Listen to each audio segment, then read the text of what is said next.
बिस्मिल्लाहिर्रहमानिर्रहीम। नाज़रीन कराम, मैं मिर्ज़ा सदाकत अली एडवोकेट सुप्रीम कोर्ट आपके सामने हूँ और मैं अपने यूट्यूब चैनल सदाकत एट लॉ की जानिब से आपको खुशामदीद कहता हूँ। नाज़रीन कराम, आपको ये बताते चलें कि हमारा शुरू से ये मिशन रहा है कि हम नेशनल इश्यूज़ और सोशल इश्यूज़ और लीगल इश्यूज़ पर बात करें और ऐसे सब्जेक्ट को मुंतखब करके अपनी वीडियो बनाएं जिससे अवामुन नास का फ़ायदा हो। यानी हम जो मेहनत करें, कोशिश करें, काविश करें, उसका जनरल पब्लिक को और जूनियर लायर्स को, अवामुन नास को फ़ायदा पहुँचे, उनको आगाही हासिल हो और उनको पता चले उनके राइट्स क्या हैं और उनको ये पता चले कि उनके राइट लेफ़्ट क्या हो रहा है। क्योंकि ये देखा गया है हमारा मुल्क बहुत बड़ी करप्शन में मुब्तला। हमारे इदारे मिन हासिल कौम करप्ट हैं और उस करप्ट निज़ाम के तहत यानी अवामुन नास का ना जान का तहफ़्फ़ुज़ हो रहा है, ना माल का तहफ़्फ़ुज़ हो रहा है, ना पैसे का, ना जायदाद का, ना प्रॉपर्टीज़ का तहफ़्फ़ुज़ हो रहा है।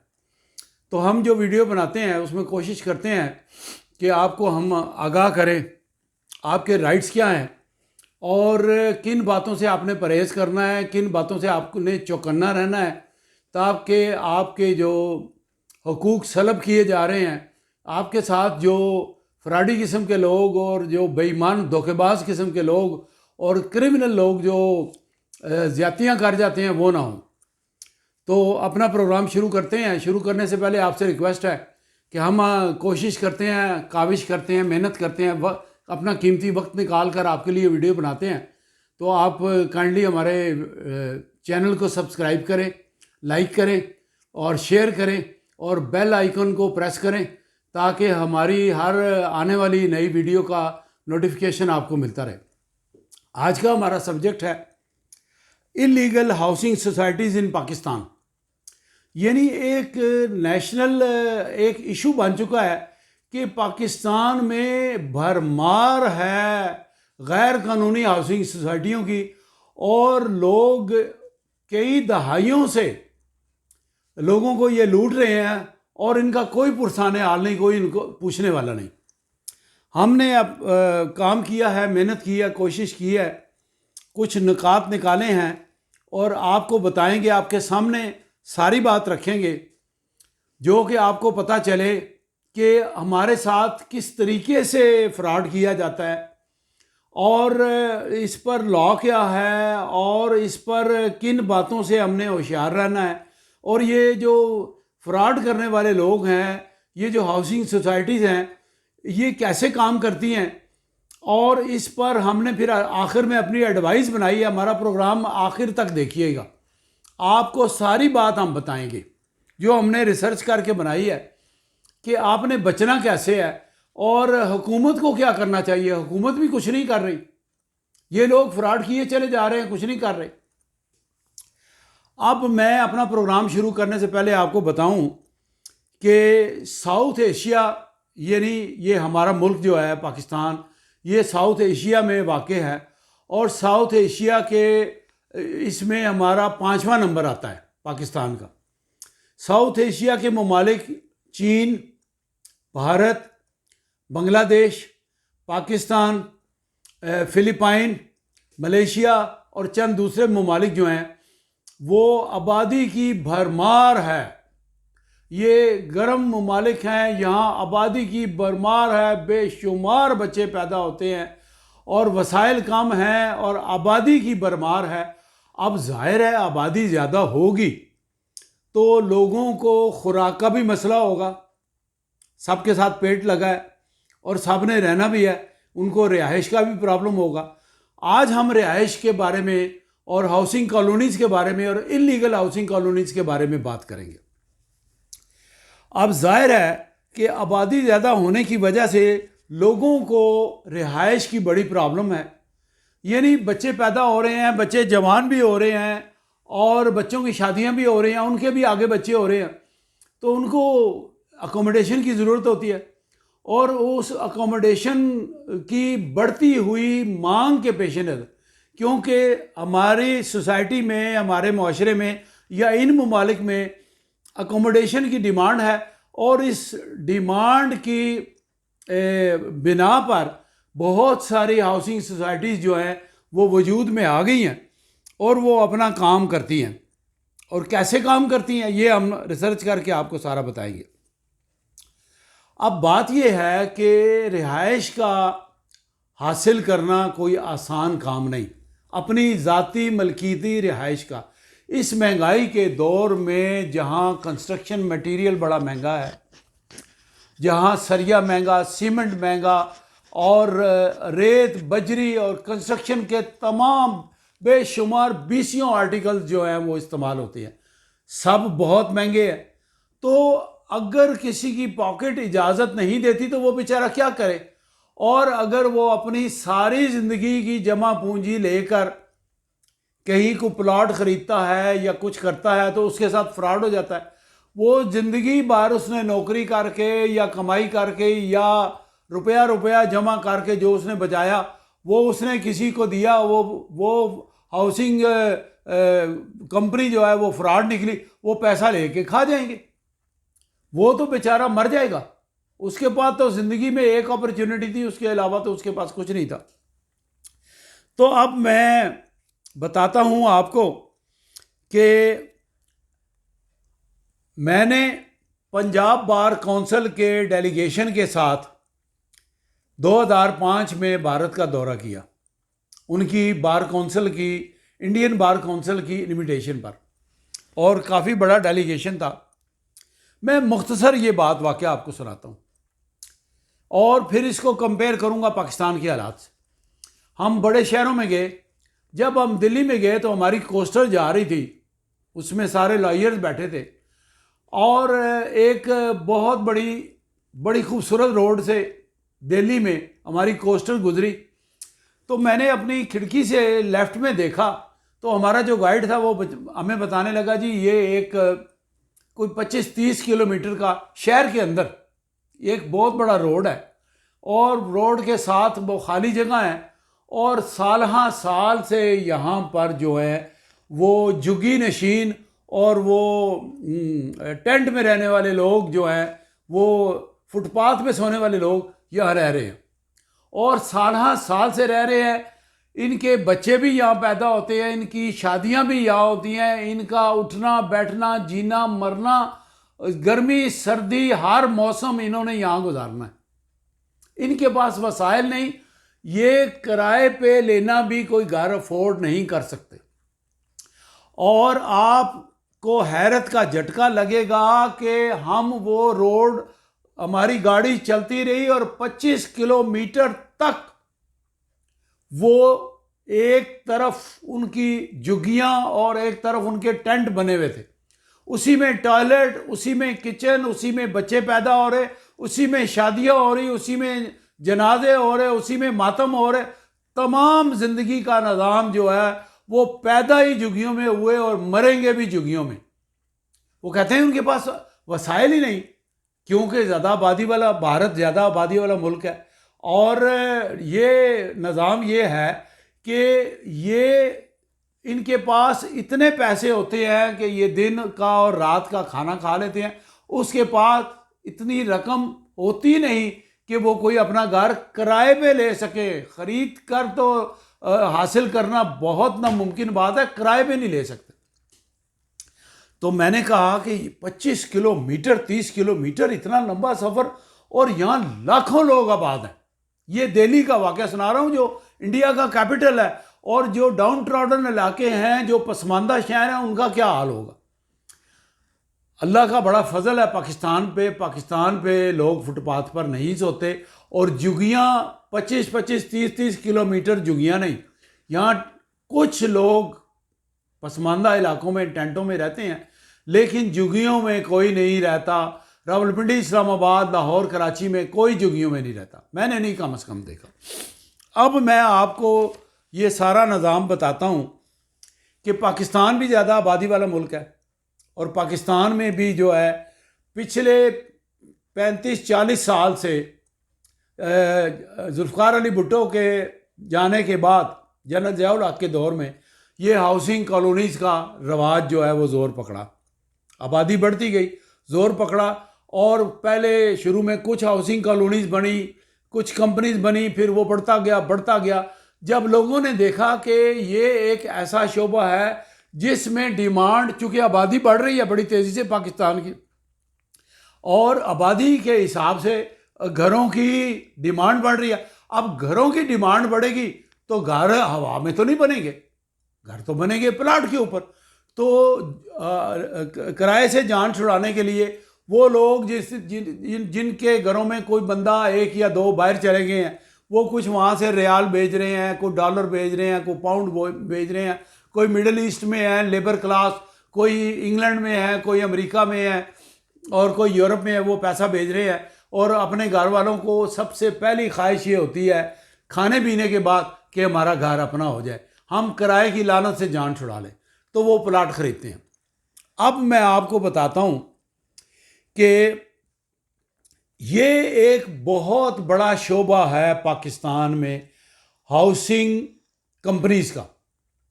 हाउसिंग कंपनीज़ के साथ कोई कम से कम 30-35 शोबा जात जो हैं, इंडस्ट्रीज़ जो हैं वो जुड़ी हुई हैं, जो घर की तामीरात में सरिया, रेत, बजरी, सीमेंट और स्टील के आइटम, लकड़ी के आइटम, चिप बोर्ड के आइटम, विम बोर्ड के आइटम, किचन के आइटम, बिजली के आइटम, तारों के आइटम, पंखों के आइटम, बेशुमार चीज़ें हैं। कम से कम 30-35 सनतें जुड़ी हुई हैं जो इनको माल सप्लाई करती हैं।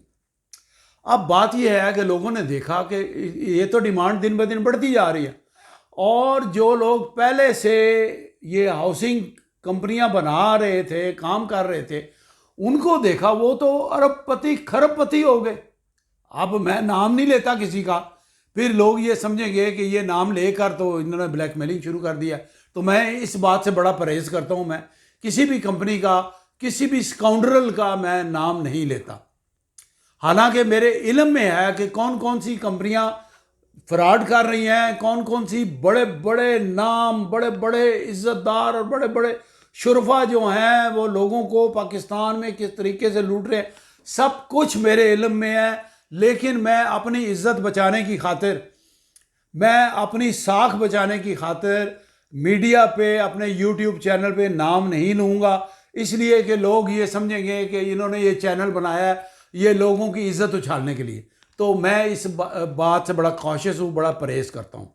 आपके इल्म में है कौन कौन से लोग पाकिस्तान में बड़े मारूफ नाम हैं हाउसिंग प्रोजेक्ट में। अब हाउसिंग प्रोजेक्ट का मैं आपको तादाद बताऊं तो आप विरताए हैरत में मुब्तला हो जाएंगे। जो मैंने रिसर्च किया, मेरी रिसर्च के मुताबिक ये हाउसिंग कंपनीज जो हैं ये मशरूम ग्रोथ की तरह, खुद रो पौधों की तरह उगना शुरू हो गई हैं पाकिस्तान में।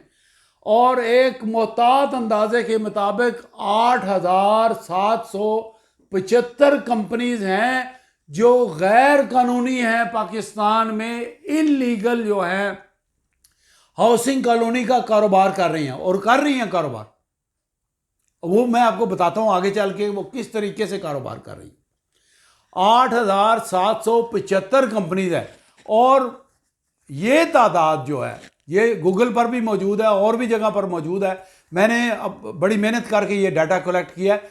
इसमें 70% से ज़्यादा जो हाउसिंग कंपनीज हैं वो फ्रॉड और फेक और 2 नंबर है। उनके पास ज़मीन नहीं है, उनके पास वसाइल नहीं है, उन्होंने खूबसूरत इश्तहारात और ख़ूबसूरत एडवर्टिजमेंट की बुनियाद पर जो है लोगों से अरबों खरबों रुपया जो है जमा कर लिया। एक अंदाजे के मुताबिक, कैलकुलेशन के मुताबिक, और यूनाइटेड नेशन जो आबादी का जो उनका शोबा है यूनाइटेड नेशन का, उसके मुताबिक पाकिस्तान में 8,775 फेक कंपनीज ने, फ्रॉड कंपनीज ने 300 खरब रुपए से लोगों को महरूम कर दिया है, उनसे पैसा ले लिया, उनको प्लाट नहीं दिए। अब ये कैसे मुमकिन हुआ? ये ऐसे मुमकिन हुआ कि जो बंदा बाहर बैठा है, टीवी पे इश्तिहार आता है, आजकल जो जदीद साइंस का दौर है, अमेरिका में लोग बैठे हैं, यूरोप में बैठे हैं, मिडिल ईस्ट में बैठे हैं, खूबसूरत इश्तिहार देखते हैं। वो इश्तिहार देखते हैं कि जी ये फलां हाउसिंग स्कीम बन गई, खूबसूरत नाम, बेहतरीन नाम, और बेहतरीन एडवर्टीजमेंट बनाते हैं। वो एडवर्टीजमेंट ऐसा बनाते हैं कि नीली आंखों वाली, गोरी रंगत वाली, वो जो जिन्होंने बिकनी और चड्डी पहनी होती है वो औरतें, वो स्विमिंग कर रही हैं, वो टेनिस खेल रही हैं, और वो उन्होंने दिखाया हमारी हाउसिंग कॉलोनी। ओ भाई, वहाँ पर तो ये सारा कुछ नहीं है, वहाँ पर तो गीदड़ भाग रहे हैं, जंगल बेआबान है, कोई सड़क नहीं, कोई रोड नहीं, कोई स्कूल नहीं, कोई मदरसा नहीं, कोई कुछ नहीं, कोई पार्क नहीं, कोई हॉस्पिटल नहीं। तो आप ये क्यों दिखा रहे हैं कि वो नीली आंखों वाली जो है वो टेनिस खेल रही है और वो स्विमिंग पूल में नहा रही हैं? तो लोग ये चीज़ें खूबसूरत एडवर्टीजमेंट देख के बड़ी जल्दी उनके जाल में फंस जाते हैं। बड़ी बड़ी खुली रोड्स दिखाते हैं, वो इस्लामाबाद की किसी रोड की फिल्म बना के वो दिखाते हैं ये हमारी हाउसिंग कॉलोनी है, ये रोड है, ये अस्पताल है। अभी तो बना कुछ नहीं। हकीकत की बात तो ये है कि उन लोगों ने तो अभी ज़मीन नहीं हासिल की, वो लोगों के माल से खेल रहे हैं, मेरे आपके माल से खेल रहे हैं, और वो इश्तहार इतना खूबसूरत बना के देते हैं। मिसाल के तौर पे उन्होंने कहा ये हमारा मास्टर प्लान है, इसमें 5000 प्लाट हैं, कैटेगरी 1 फलां है, सेक्टर ए में फलां है, बी में फलां है, सी में, बहुत बड़ा मास्टर प्लान बना के वो टोटल 2 नंबर है, कुछ भी नहीं है मौके पे, ना उनके पास ज़मीन है, कुछ भी नहीं है उनके पास। 5000 कनाल ज़मीन का उन्होंने मास्टर प्लान बनाया, और वो पैसे लोगों को दे के अपने नक्शे वालों को, अपने आर्किटेक्ट को नक्शा बनवाया, टाउन प्लानर से नक्शा बनवाया, और बताया कि ये 150 फुट मेन बुलेवार्ड है, और छोटी से छोटी रोड हमारी जो है वो 60 फुट की है, ये हॉस्पिटल है, ये जनाब प्लेइंग एरिया है, ये स्विमिंग पूल है, ये जनाब गोल्फ कोर्स है, यहाँ पर खूबसूरत फवारे लगे हुए हैं। इतनी खूबसूरत और इतनी फैसिनेटिंग और एक ख्याली और इमेजिनरी दुनिया बना के पेश कर दी, और लोग कैच हो जाते हैं। लोग वहाँ से, मिडल ईस्ट से, अमेरिका से, यूरोप से और स्कैंडिनेवियन कंट्रीज से वो प्लाट की बुकिंग करा लेते हैं, उनको ऑनलाइन पैसे भेज देते हैं कि जी आपका प्लाट बुक हो गया। और पता ये चला कि इनके खिलाफ तो FIA में जो है करप्शन का केस है, फ्रॉड का केस है। अब मैं आपको बताता हूँ, मैंने जो कैलकुलेट किया है वो ये है कि 4000 की तादाद में फ्रॉड के केस आज के दिन में FIA पाकिस्तान के पास पेंडिंग है, जो इन कंपनियों ने लोगों का माल लूटा हुआ है।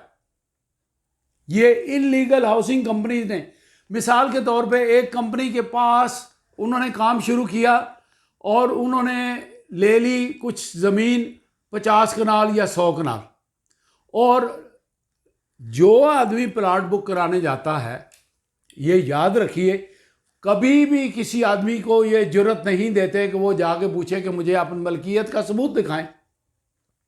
देखें, जो प्राइवेटली जो 2 आदमी सौदा करते हैं, एक ख़रीदार है और एक बेचने वाला है, तो वो जो ख़रीदार है वो उसको कहता है जी भाई साहब आप मुझे प्लाट बेच रहे हैं तो मुझे ज़रा अपनी मलकियत का सबूत दिखाएं। प्राइवेट बंदे से तो वो पूछता है, कंपनी से तो वो नहीं पूछेगा। उन्होंने बहुत बड़ा दफ्तर बनाया होता है, उनके जो बिग बॉस हैं वो एयर कंडीशन लगा के, लाइटें लगा के, बड़े सेक्रेटरी, बड़े PA, बड़े जनाब दरवाजे, उन तक पहुंच रही कोई नहीं देता उनको, पीछे उनके सेक्रेटरी और उनके जो एहलकार हैं वो डील करते हैं। जाएं जी उनसे बात करें, मेरे पास टाइम नहीं है, मेरे पास किसी को ना भेजे।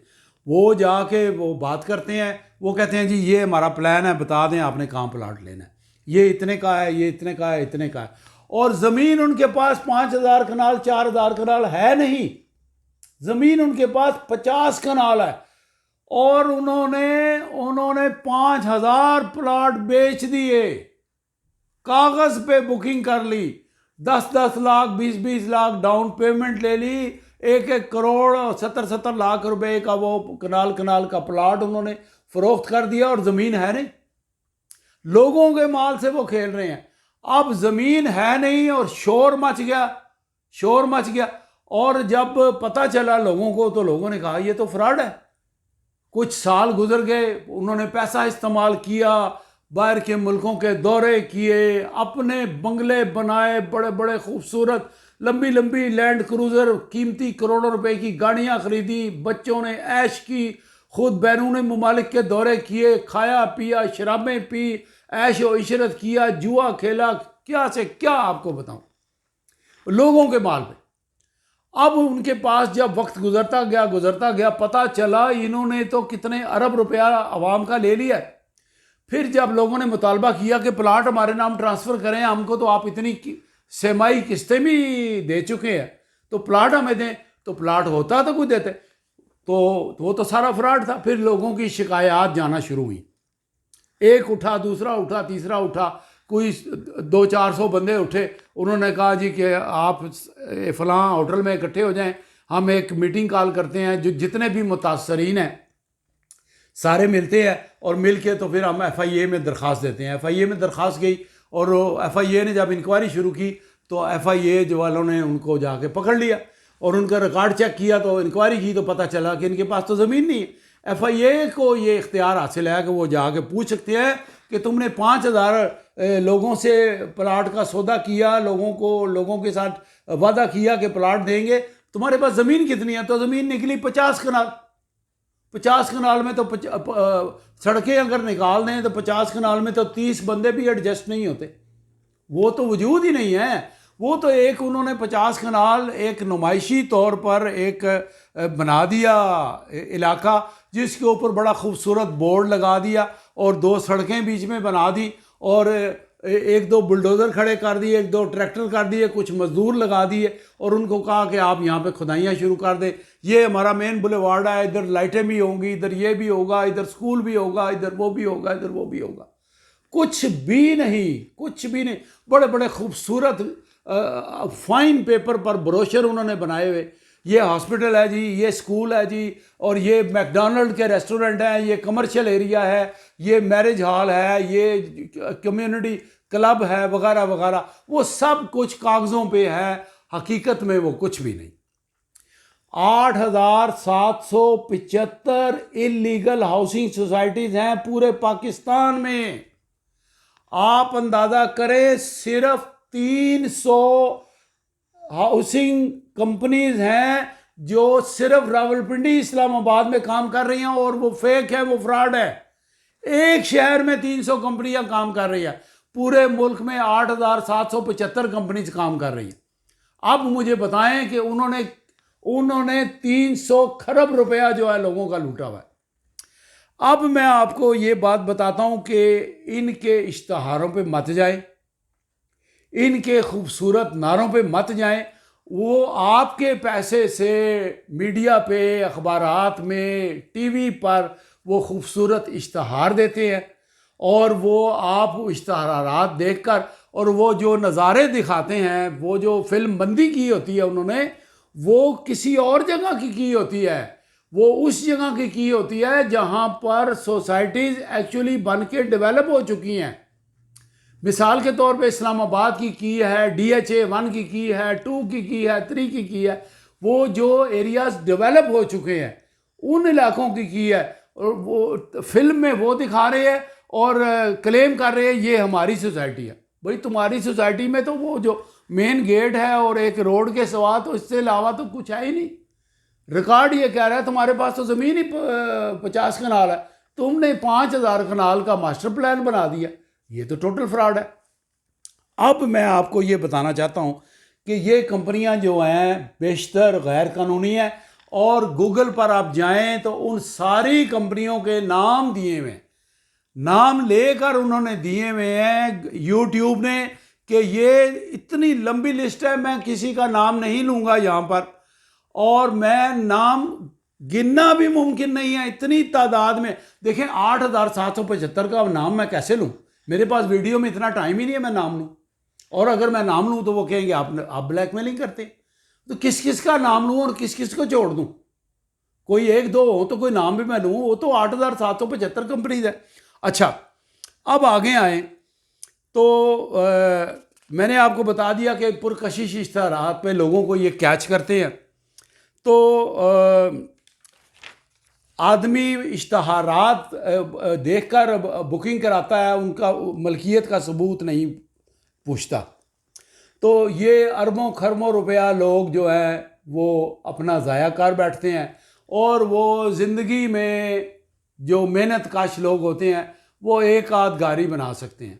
घर बनाना तो बहुत बात की बात है ना, उनकी असल जमा पूंजी जो प्लाट पे उन्होंने लगाई वही वो लेकर चले जाते हैं। अब मुसीबत ये है कि पाकिस्तान एक ज़रई मुल्क है, काफ़ी ज़मीन है, काफ़ी रकबा है जिस पे काश्त होती थी, और आप पेशावर से शुरू हों कराची तक जाएं तो रावलपिंडी से शुरू हों, इस्लामाबाद से शुरू हों तो इनके गिरदो नवा के इलाके, यानी इस्लामाबाद से शुरू हों तो टेक्सला तक जो है वो इलाके, बड़े बड़े इलाके जो हैं वो बिके में हाउसिंग कॉलोनीज। यहाँ से पिंडी से शुरू हों तो गुजर खान तक चले गए हैं, चक बेली खान तक चले गए हैं, इतने दूर रिमोट इलाके और ख़ूबसूरत इश्तिहार, और लोगों को एक नशे में मुब्तला कर दिया कि जी ये आज प्लाट इतने का है, कल इतने का होगा, इतने का होगा, ये 6 महीने में 1 साल में डबल हो जाएगा। और लोग अपना पैसा उठा के भाग रहे हैं, उनको कहीं और कोई जगह नहीं मिलती, वो प्लाटों में इन्वेस्ट कर रहे हैं, और ये लोग जो है वो रातों रात अरबपति खरबपति बन रहे हैं। अब लोगों में एक शऊर ये बेदार हो चुका है कि रियल एस्टेट डेवलपमेंट में हम पैसा इन्वेस्ट करेंगे तो हमें कुछ मिलेगा, हमारा पैसा डबल हो जाएगा। उस पैसा डबल करने की आड़ में इन लोगों की चांदी बनी हुई है, ये लोग जो है वो कमा रहे हैं, और फिर आखिर में पता चलता है कि ये तो फ्रॉड है, ये तो सारा फेक है। अब मैं आपको ये बताता हूँ कि जब ये लोग गिरफ्तार होते हैं, जब इनके खिलाफ शिकायत जाती हैं, तो ये आपका लूटा हुआ पैसा सरकारी एहलकारों को, FIA के बड़े बड़े अफसरान को, FIA के एहलकारों को रिश्वत खिला के वहाँ से ये बच जाते हैं, और हमारा अदालती निज़ाम इतना कमज़ोर है कि किसी को सज़ा नहीं होती। अब तो नैब का कानून भी तब्दील हो चुका, अब तो पुराने मामलात को छेड़ा भी नहीं जा सकता, और अब बहुत सारे इनफराडी किस्म के लोगों को फ़ायदा पहुंच चुका है नए नैब की तरमीम से। अल्लाह जाने आगे क्या होगा।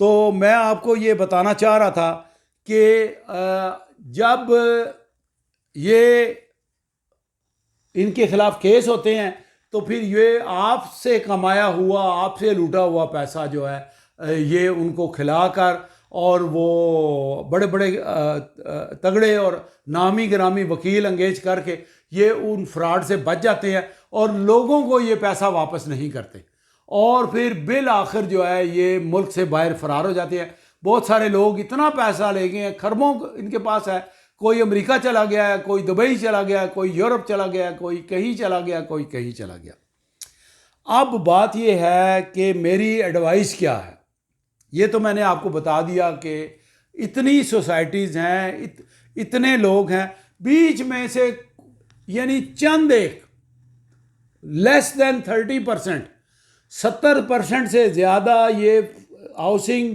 कंपनीज जो हैं ये फ्रॉड हैं, धोखेबाज हैं। और ये मैं अपनी ज़ाती राय नहीं दे रहा, जो मैंने स्टडी किया है, जो नेट पे फैक्ट्स एंड फिगर्स अवेलेबल है, मैं उसकी रोशनी में आपको बता रहा हूँ। अब जो बाकी बचे हैं, कुछ इसमें हैं जो सही काम कर रहे हैं, कुछ उनकी तादाद बड़ी कम है, और उनकी तादाद कम है और उनके रेट इतने ज़्यादा हैं कि वो भी लूट घसूट का शिकार हो रहे हैं। ये जनाब एक दफ़ा डेवलपमेंट चार्जेस दे दिए, अब दोबारा डेवलपमेंट चार्जेस दें, ये एक दफ़ा पोजेशन चार्जेस दे दिए, इतने लाख पोजेशन चार्जेस, इतने लाख बिजली का, इतने लाख सुई गैस का, इतने लाख डेवलपमेंट का। वो अवाम की गर्दन, वो ज़मीन ठीक होगी लेकिन अवाम की गर्दन वो भी काट रहे हैं। वो किस तरह काट रहे हैं, उनको पता है हमारा बाल बिकता है, हमारी शोहरत अच्छी है लिहाजा आवाम को लूटो। वो भी लूटते हैं लोगों को, वो दूसरे तरीके से लूटते हैं। वो पोजेशन के नाम पे लूटते हैं, पोजेशन चार्जेस के नाम पे, बिजली के कनेक्शन के नाम पे लूटते हैं, रोड्स के नाम पे लूटते हैं, डेवलपमेंट के नाम पे लूटने हैं, सुई गैस के नाम पे लूटते हैं, वगैरह वगैरह। ये जिन जिन लोगों को वास्ता पड़ा है उनको पता है, मुझे तो वास्ता पड़ चुका है। अब मेरी एडवाइस ये है, हुकूमत वक्त से मेरा एक मुतालबा है कि ये जो इलीगल हाउसिंग सोसाइटीज़ इतनी एग्जिस्ट कर रही हैं और मशरूम ग्रोथ के तौर पे ये मुल्क में अपना काम कर रही हैं और इनको खुली छुट्टी मिली है, ये फ्रॉड कर रहे हैं। और इनमें बहुत सारे मिनिस्टर्स और बहुत सारे कौमी असम्बली और सूबाई असम्बली के लोग भी मुलविस हैं, बहुत सारे सेनेटर भी मुलविस हैं, इसलिए इनको कोई हाथ नहीं डालता। अब होना ये चाहिए, हुकूमत को इस बारे में बड़ी होशियारी से और बड़ी अक्लमंदी से काम करना चाहिए कि इनकी नेशनल लेवल पर या सूबाई लेवल पर इनकी एक कंट्रोलिंग और रेगुलेटरी अथॉरिटी बनानी चाहिए और उस अथॉरिटी के पास लाइसेंस देने का इख्तियार हो to start a housing project. यानी कोई कंपनी जब तक कंपनीज एक्ट के तहत रजिस्टर्ड ना हो, जब तक उसके लिए, ये मैं आपको स्टेप्स गिनवा रहा हूँ, वो हाउसिंग अथॉरिटी के पास भी वो रजिस्टर्ड हो और उसके पास सरमाए की एक लिमिट मुकर्रर होनी चाहिए। इतना सरमाया उनके पास खुद का होना चाहिए प्रोजेक्ट शुरू करने से पहले। और फिर उनको ये हो कि वो प्राइवेट लिमिटेड कंपनी हो और उनको एक्सपर्ट बंदे हायर करने चाहिए, मुलाजिम रखने चाहिए जो कि टाउन प्लानिंग की मालूमात से आशना हों, उनका तजर्बा रखते हों, और फिर उनके लिए एक लिमिट मुकर्रर करनी चाहिए। ये मैंने 4 5 6 पॉइंट बनाए हैं। उनकी एक लिमिट मुकर्रर करनी चाहिए कि कोई भी कंपनी जो हाउसिंग प्रोजेक्ट शुरू करेगी उस कंपनी की कम से कम लिमिट 3000 या 4000 कनाल ज़मीन वो ख़रीद चुकी होगी। वो मलकियत का सबूत जो है हाउसिंग अथॉरिटी को सबमिट करेगी, उसकी मलकियत वेरीफाई होगी, फिर उसका मास्टर प्लान अप्रूव होगा। उसके बगैर मास्टर प्लान अप्रूव नहीं होगा। यानी एक आदमी है जिसके पास 10 कनाल जगह है, वो कहता है मैं तो बिल्डर हूं, मैं तो हाउसिंग प्रोजेक्ट, भाई 10 कनाल वाले के में क्या वो होगा, 30 कनाल वाले में क्या होगा। हाउसिंग कॉलोनी तो बहुत बड़ा प्रोजेक्ट होता है, वो तो अरबों खरबों का प्रोजेक्ट होता है। उसमें सड़कें हैं, उसमें पानी की टंकियां हैं, कमर्शियल एरिया है, उसमें रेजिडेंशियल एरिया है, उसमें बड़े प्लाट हैं, उसमें छोटे प्लाट हैं, और उनकी लिमिट होनी चाहिए। कोई भी घर जदीद दौर में, महंगाई के दौर में, कोई भी घर 10 मरले से ज़्यादा बड़ा नहीं होना चाहिए, 5 मरले या 10 मरले होना चाहिए। ये मेरी तजावीज़ है। हुकूमत इस पर तरमीम भी कर सकती है और इस पर कोई तब्दीली भी कर सकती है। उसके बाद कोई हाउसिंग प्रोजेक्ट जो है वो 3000 4000 या 5000 का जो है उनकी कैटेगरी होनी चाहिए। उससे कम ज़मीन की मलकियत अगर उनके पास नहीं है तो उनको हाउसिंग प्रोजेक्ट स्टार्ट करने का लाइसेंस नहीं मिलना चाहिए, NOC उनको नहीं मिलना चाहिए। उसके बाद जब वो हाउसिंग कॉलोनी लॉन्च करें तो उससे पहले उनका बेसिक होमवर्क सारा कंप्लीट हो। बेसिक होमवर्क में सबसे बुनियादी बात है कि गवर्नमेंट इस बात की तस्दीक करे कि उनके पास ज़मीन खुद की है। अगर वो ज़मीन होगी तो फिर वो फ्रॉड नहीं करेंगे और वो ज़मीन जो है वो प्रोजेक्ट के दौरान किसी दूसरे पार्टी को, किसी दूसरी कंपनी को मुंतकिल नहीं करेंगे। जिस बंदे के साथ एग्रीमेंट करेंगे बाकायदा इसके बाकायदा पूरा एक स्टैट्यूट होना चाहिए, पूरा एक लॉ होना चाहिए, उस लॉ की शिकें होनी चाहिए, उसके वो पाबंद होने चाहिए। जब वो पाबंद होंगे और अगर कोई फ्रॉड करे, मिसाल के तौर पे अगर कोई कंपनी फ्रॉड करती है तो ताहयात उस कंपनी का लाइसेंस जो है वो हाउसिंग प्रोजेक्ट का मनसूख होगा और ज़िंदगी भर वो कभी किसी भी नाम से वो शख्स नादरा के पास उनका रिकॉर्ड मौजूद हो किसी हाउसिंग प्रोजेक्ट में बतौर पार्टनर या बतौर खुद मलकियत या किसी और दीगर नाम के साथ वो काम स्टार्ट करने का अहल नहीं होगा, ज़िंदगी भर के लिए वो नाअहल होगा। ये सारा कानून इंग्लैंड में मौजूद है। जो एक दफ़ा फ्रॉड करता है वो ज़िंदगी भर फिर वो प्रॉपर्टी का बिजनेस नहीं कर सकता, वो डिस्कार्ड हो जाएगा। तो मेरी ये तजावीज़ थी, इस तरीके से एक लॉ बनाया जाए और इनको आहनी हाथ से डील करना चाहिए, इनको आहनी हाथ से रोकना चाहिए। उनके भी मज़े हो रहे हैं और हुकूमत में जो बैठे हैं असम्बलियों में उनके भी मज़े हो रहे हैं, और उनकी सिफारिश पर जो FIA वाले वो भी खा रहे हैं, और बाकी तो अदलिया का तो खुदा ही हाफिज़ है। वो इन बड़े लोगों को तो पकड़ती नहीं है, वो गरीब छोटे मोटे लोगों को पकड़ती है। मैं क्या बताऊं, मैं रोज़ जो तमाशे देखता हूं, आप सबको पता है हमारी अदालतों में इंसाफ नहीं है। तो इस तरह हमारे गरीब लोग जो हैं वो लूटे जा रहे हैं, उनके साथ जुल्म और ज़्यादती हो रही है, और ये इल्लीगल हाउसिंग सोसाइटीज़ और इल्लीगल हाउसिंग प्रोजेक्ट के नाम पे जो कंपनियां बनी हुई हैं लोगों को लूट घसूट रही हैं, और एक ज़माने से लूट घसूट रही हैं, इनका कोई पुरसाने हाल नहीं है। तो ये आज का प्रोग्राम जो था इसलिए था कि मैं हुकूमत से पुरज़ोर मुतालबा करता हूँ कि इनके लिए प्रॉपर कानून साजी करनी चाहिए और इनको उस नेट में लाना चाहिए। उस नेट में ये आएंगे, इनके लिए सख्त कवानीन बनाए जाएँ, सख्त शराइत बनाई जाए, उन हदूद और क़यूद के अंदर रह के ये काम करें। आफ्टर ऑल मेरे प्रोग्राम का मतलब ये नहीं है कि मुल्क में जो हाउसिंग की डिमांड है या मुल्क में जो हाउसिंग का शोबा है उसको ख़त्म कर दिया जाए, कतन ये बात नहीं है। लेकिन उनको किसी कानूनी दायरा कार के अंदर लाया जाए, उस दायरा कार के अंदर ये काम करें ताकि अवाम जो है वो फ्रॉड से बच सके। यही आज का हमारा पैगाम था, यही हमारा आज का प्रोग्राम करने का मकसद था। अल्लाह आपका हामी और नासिर हो। आज का प्रोग्राम जो है हम यहाँ पर ख़त्म करते हैं, फिर मिलेंगे एक नए सब्जेक्ट के साथ। अल्लाह आपका हामी और नासिर हो। हम इजाज़त लेते हैं। अस्सलामु अलैकुम।